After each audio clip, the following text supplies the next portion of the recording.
Hey y'all, it's Ajay here, also formerly known as Dear Vegan. I just changed my channel name again, so Dear Caught in Headlights, which if anyone followed before, I did have my channel named that prior.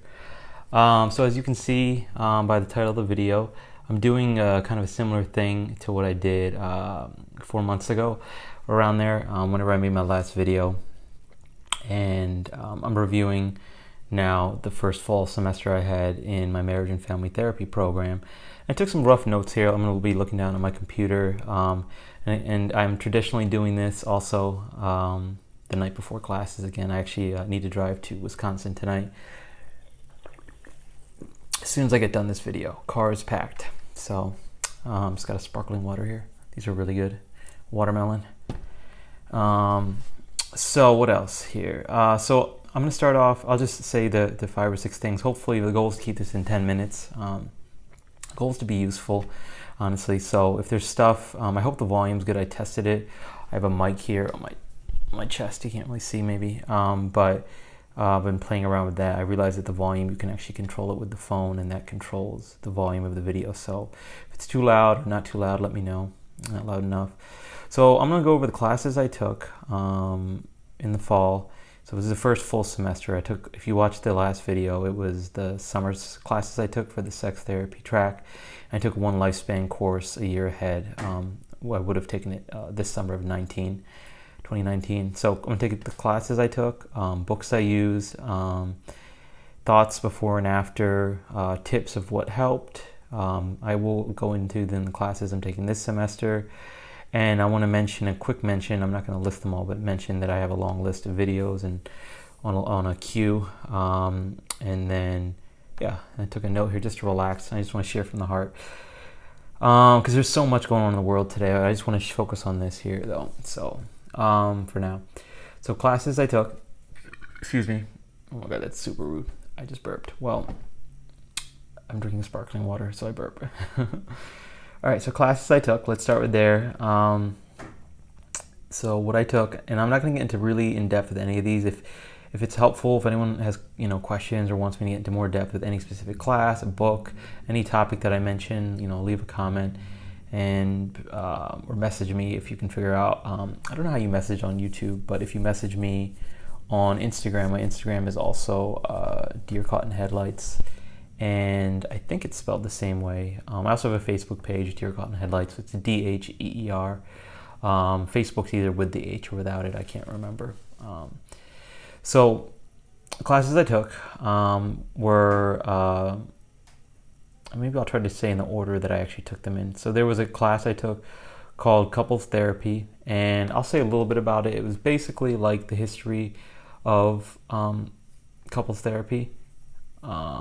Oh no, I'm sorry. It was Foundations of Couples Therapy. I'm sorry, that was the first one. So Foundations of Couple Therapy, and that was basically a history. We learned all these different models and stuff. And like I said, I'm just going off of memory, but stuff, all the a lot of basic stuff like Bowen. I don't know. There's a whole bunch. I guess I could open this up if I really wanted to remember. Gosh, so let me just see here. Experiential, Bowenian, psychodynamic, contextual object relations. That was also the course where we talked about our practicum sites. We did structural, strategic, experiential.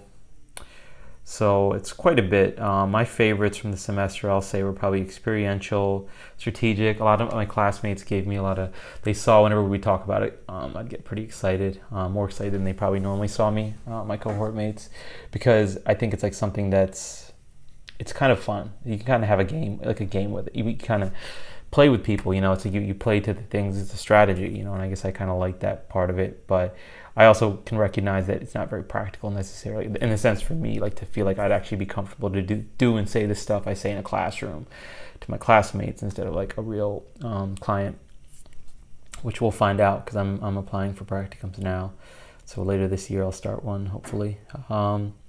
So there's that. How do I go back on this? And I'm not, like I said, that's all I'm gonna really get into. I think, and then I liked parts of different ones. Like I think, was it Bowenian? Sorry, I had 3 or 4 weeks off too. My brain has learned how to not think. Genograms, that was another thing. So there's like parts and different things I liked for different models. So the other class then we had was actually couples therapy. So that was the one I mentioned earlier, but so that was more of a kind of, it felt more contemporary, even though I actually have a class, which I'll get into later, that's called contemporary. But we studied everything from Gottman to narrative therapy at the end to emotional focus therapy. Let's see if I click on this, if we're going to do more than go off of my memory. That was LGBT affirmative kind of therapy. Excuse me. I guess I don't see stuff. Yeah, there's EFT. I know there's probably more. I'm just not remembering. But some of those actually were my favorites. Like I really did like narrative, Gottman, and emotional focus therapy. Those were probably my 3 favorites in that class. So there's, a reason why those stick out. And then the next day we had probably one of the hardest and most rewarding classes. I think it was hard on the whole cohort for me. I guess I can just speak for myself, but it was called Power, Privilege, and Difference. So, my cohort is, we're diverse for the area where we are. We're in Menominee, Wisconsin, and it's diverse, not super diverse there.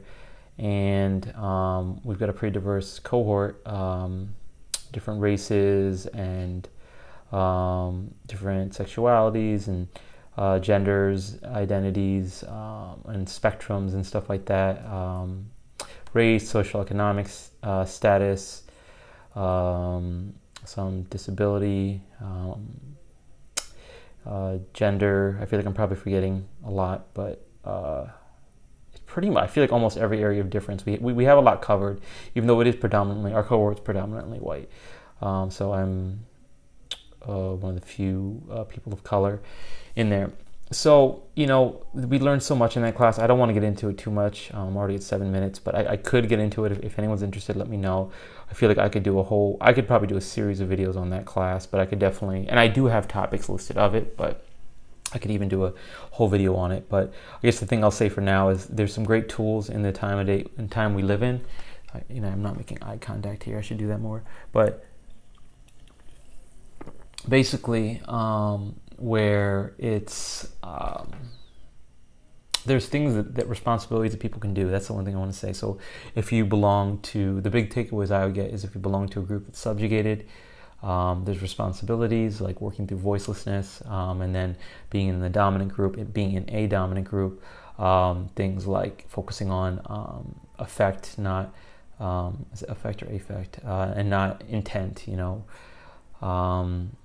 and the other thing that was actually closer to the end of the semester that I really enjoyed, also spirituality was another one. So power, privilege, difference, like Christianity being the dominant one, is I'm trying not to burp. I forgot what I was going to say. Just focusing on one area of difference, one area at a time, and responding to someone in that sense that they're talking to you with is so important.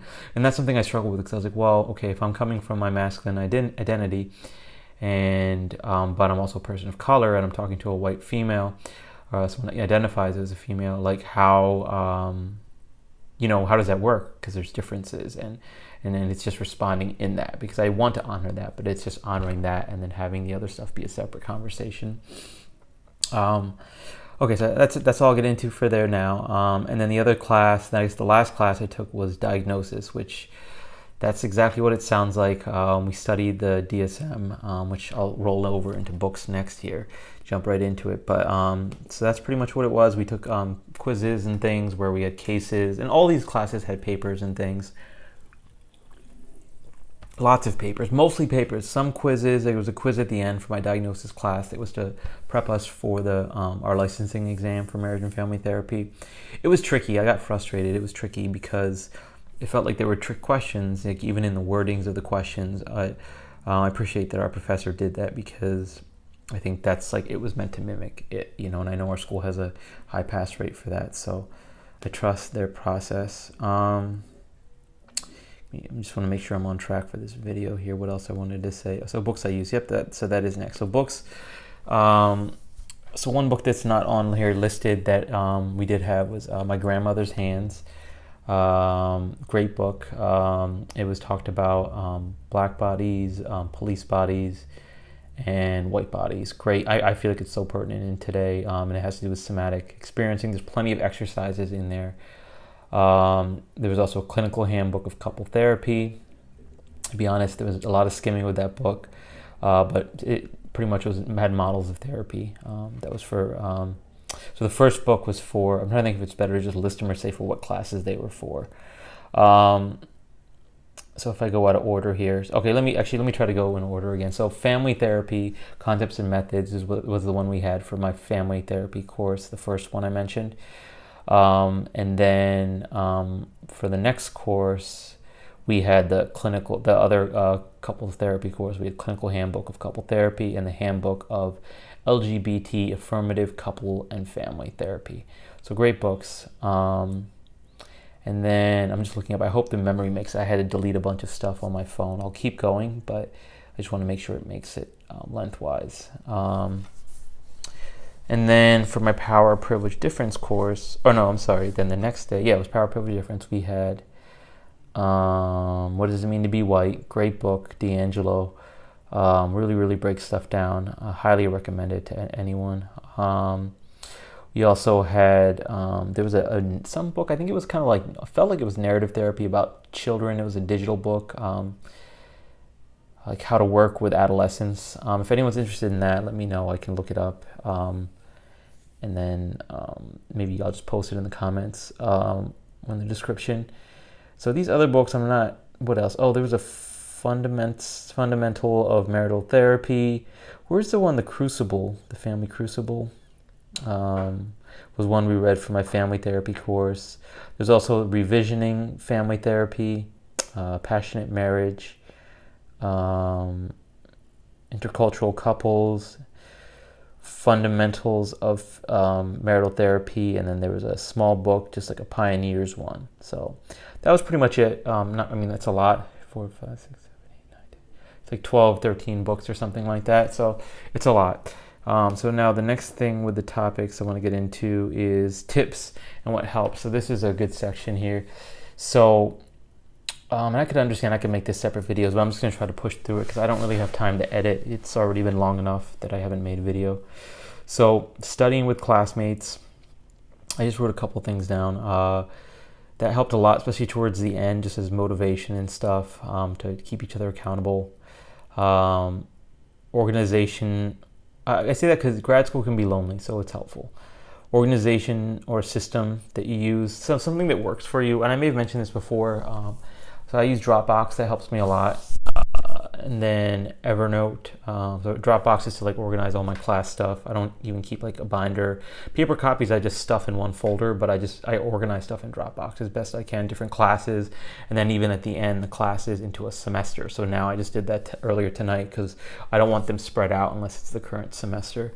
Evernote's helpful too. I'm still trying to figure out how to stack notebooks, and I'm not too savvy with there. I'm fine to use it, but I also have the free version of all these, so they do have student discounts if you're interested.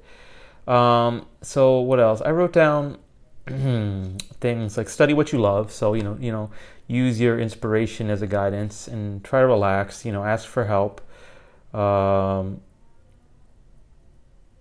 was going to say thoughts before and after. I forgot to mention that. So I was scared before. It was a big semester. Sorry, I'm a little all over the place.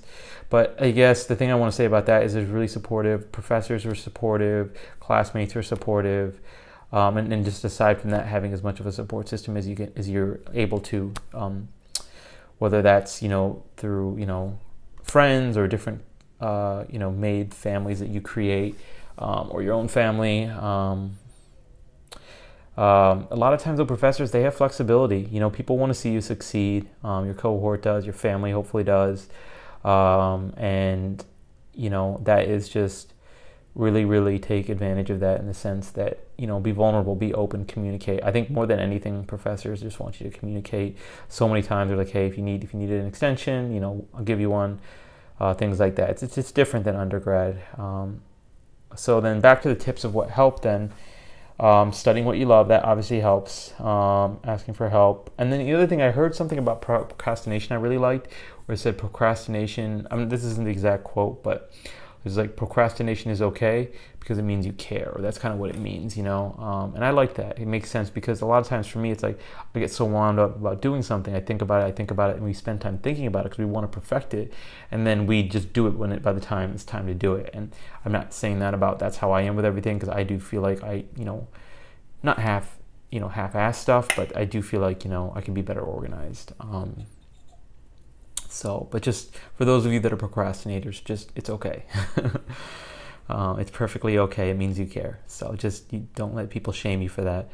So self-care, speaking of that, is another thing. Very easy word to say, but it's harder to do. And I think figuring out what that is, sometimes that means, getting your work done is self-care. I think for me, I go back to, being fortunate enough to work out with my mom having a disability. So I work out 5 days a week with calisthenics. I meditate, do TM, read another book, A Course in Miracles, for like walking meditations, and family, super supportive over the phone. My dad came and visited. I was lucky that he's been able to do that through my undergrad too. I've been really fortunate. He doesn't even have money like that, but they know how important it is, and how much it means for him to be able to help out, especially when he helps out like our whole family in a big way. So what else is there for self-care? I've noticed some other things, like on break, I got to play basketball for the first time in a year. Like, I feel so good playing basketball. I am trying to find a way to implement that in my life, like casually, maybe with some other people sometimes, but moving the table around. So stuff like that. And the other thing is the Halto, that comes from recovery. And if you've watched a couple of my videos, I'm not too shy about it.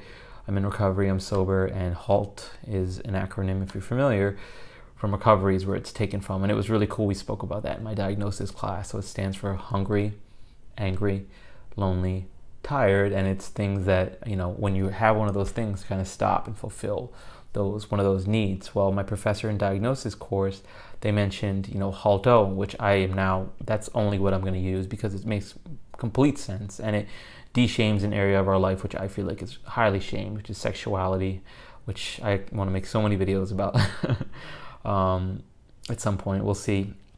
But so it's HALTO, hungry, angry, lonely, tired, and orgasm. And it's basically just honoring your own sexual needs, your body, whether it's with yourself, masturbating, or with someone else, or with two other people, or three, whatever is consensual and feels good for you. So, and safe. So classes this semester. Let's get into that real briefly. Good thing is I don't have much to say since I haven't taken them yet. I'll say what the classes are. So I've got culturally responsive therapy. So I've got one extra class this semester, 14 credits. Trauma-informed therapy, contemporary couples and family therapy, child and adolescent therapy, and professional issues. I think it's professional issues and couples therapy, but I wrote professional issues. If anyone wants updates of those classes during the semester, leave a comment. I definitely read comments during the semester, so it's a good thing. I thought I took a picture. I didn't take a. I can't check my phone, so I'll post what the books are for this class at the end of the semester, unless I get to it earlier. But if you want to know it earlier, again, just leave a comment. Let me know. So yeah, last two things I want to really briefly mention is, I want to talk about this long list of videos I have. So I want to make more consistent videos, but I struggle with, I'm trying to think what it's called, but basically just nervous energy around this, YouTube, judging myself. And I've got a local person I've met, I would say is a friend. We don't necessarily agree on everything, but I don't think you have to with friends. But I got to meet with them, and they've been pretty successful on YouTube and stuff. And I think the thing I learned from them is just to make content, be consistent. I'm sure they do a lot more than that he does. But okay, so back to this list though. Some of these ideas that I have, I'm not going to share them all. There's definitely like over 100 here. It's like almost like a dream thing. It's on my phone. I'll write it down. So, and the thing is, I go through, and so some of this is like, I wonder if I'll go back and do it because it's how I was feeling at a particular time. I mean, there's really casual stuff to like anything from like, oh, what are my top 4 Netflix shows? and talking about that. And I could talk about it right now, but it's like Dear White People, 13 Reasons Why, Atypical, and Stranger Things was what I wrote down whenever I made this. But I really want to get into it, the why about that and stuff, because those are also pretty controversial shows, especially the first one's probably the most controversial, and then the second's probably the second controversial. I don't think Stranger Things is controversial. If it is, I haven't heard it. There's astrology stuff I want to get into, my own chart, and then talk about what I know and resources I use. What else? Talk about this experience working for a recruiting company, the startup company, my love for pottery. So it's kind of a little bit of everything. I'm just randomly picking out things that stick out. I want to talk about, my story with AA sponsors back in the day, my own OCD habits, this idea, my story of mental illness being made up, wear and tear on body. And then there's so there's stuff all over the place. And there's also just links to websites I have and resources I want to eventually post on a website I want to create for my career, but I could even start talking about those as well. They're great resources for everything from rape centers, or resources for men around the world. I have a lot of videos on stuff like that, different stuff around feminism and talking about what that means to me, masculinity, supporting men's rights as well. Talk about my visit to India, does graduate school, brainwash people. I want to talk about all this stuff, body dysmorphia, survival guilt. There's just so much. I want to talk about HIPAA. I also want to talk about diet stuff. I've recently been doing celery juice. It's been amazing. And this stuff, there's no order except for the order I listed it in. Recently, there's been a Gillette ad. I wanted to talk about that. A lot of people disliked it. There's a lot of controversy, and so I wanted to talk about what I thought about that. You can probably get an idea that I liked it, but I do like to think critically about things as well. So one thing I really is interesting. So for those of you, you'll know, there was not that but there was the elections, the midterms, I think it was. And I live in District 5 in Minneapolis, and we had Ilhan Omar, who, is Somali American, the first woman of color from Minnesota in the House, as well as one of two Muslim women elected. I was really excited about it, and and proud, that I did vote. I didn't vote all the time. I haven't always voted, but I did vote in this case. And there's a video I made a comment on where I said I felt happy to live in the district and to have been able to vote. And I got a lot of negativity, so I wanted to even just share, my thoughts and what people said. I had about 25 comments, and I've taken pictures of it because I've also had a video where my comments were deleted, unless it's just that I can't find it. So it was actually Dear White People. I think it was season 2. I think there's 2 seasons. I don't know how many. It was the last season one, and I've watched them all. I just forget. And I left a comment same thing, just being excited. And I had a lot of comments on there, and I wanted to read through them. Of course, it feels nice to get nice comments, but I'm at this point where I want to read it and talk about everything, because I think it's about learning, and we can learn from all comments. So, okay, if you've watched this, you rock. You've made it to 24 minutes. It just beeped at. Let me know. Y'all know. I want to talk about why I changed my channel name. Some of you might know. So it's Deer Caught in Headlights, but I have a whole video I can do on that.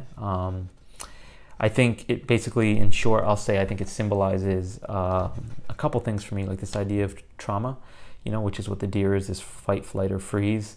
And, I thought it would be nice to have a positive name or something like that, but that is a brand name that I want to use down the line as well, for myself, Deer in Headlights or Deer Caught in Headlights. Also just this idea of having these big eyes, which, like that, which my mom used to say growing up. So it even is like a sentimental thing. But I want to get into that with a full video too. But anyways, thank y'all for being here. sending warmth and care and much love. So yeah, feel free to leave any comments, feedback. Let me know what helped, what didn't, what you want to hear more about. And yeah, peace.